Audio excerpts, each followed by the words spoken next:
Bienvenue dans notre simulation de chaîne d'approvisionnement.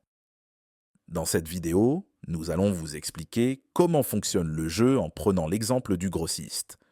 Dans le jeu, vous aurez un client et un fournisseur. Dans mon cas, le client est le magasin et mon fournisseur est le distributeur. Pendant la partie, vous recevrez des commandes de votre client et devrez lui expédier les caisses correspondantes. De la même manière, vous enverrez des commandes à votre fournisseur et recevrez des caisses de sa part.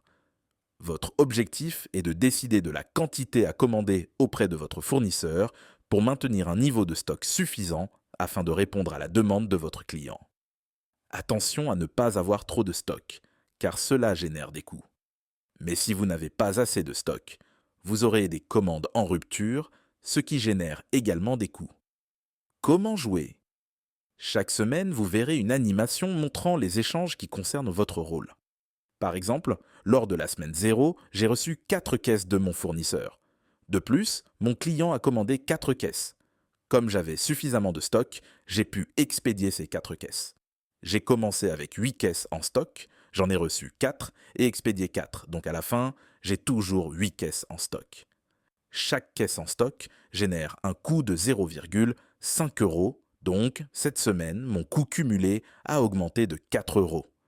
Si vous n'avez pas assez de stock pour répondre à la demande de votre client, les quantités manquantes sont indiquées en rupture. Ces quantités devront être livrées plus tard, votre client les attendra.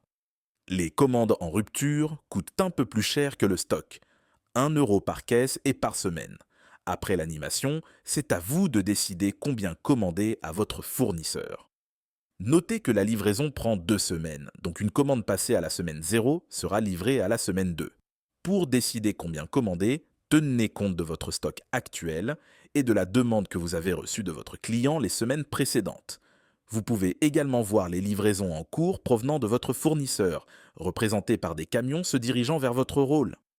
Vous n'avez aucune visibilité sur les commandes futures que votre client va vous envoyer, car cela dépend de la décision du participant jouant ce rôle. Vous n'êtes pas autorisé à communiquer avec les autres joueurs.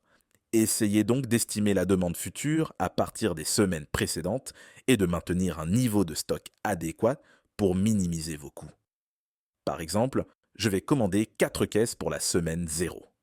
Une fois que tous les joueurs ont validé leur commande, le jeu passe automatiquement à la semaine suivante.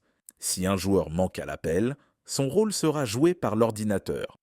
Vous pouvez voir la semaine en cours en haut de l'écran. Le jeu durera un nombre de semaines inconnu. Quelques commentaires finaux. Si vous jouez en tant que magasin, vous recevrez des commandes directement du consommateur final, gérées par l'ordinateur. Si vous êtes l'usine, vous n'avez pas de fournisseur, mais vous pourrez produire des caisses avec un délai de 2 semaines. Il est maintenant temps de jouer. Rejoignez votre rôle et prenez la responsabilité d'un gestionnaire de supply chain. Bonne chance!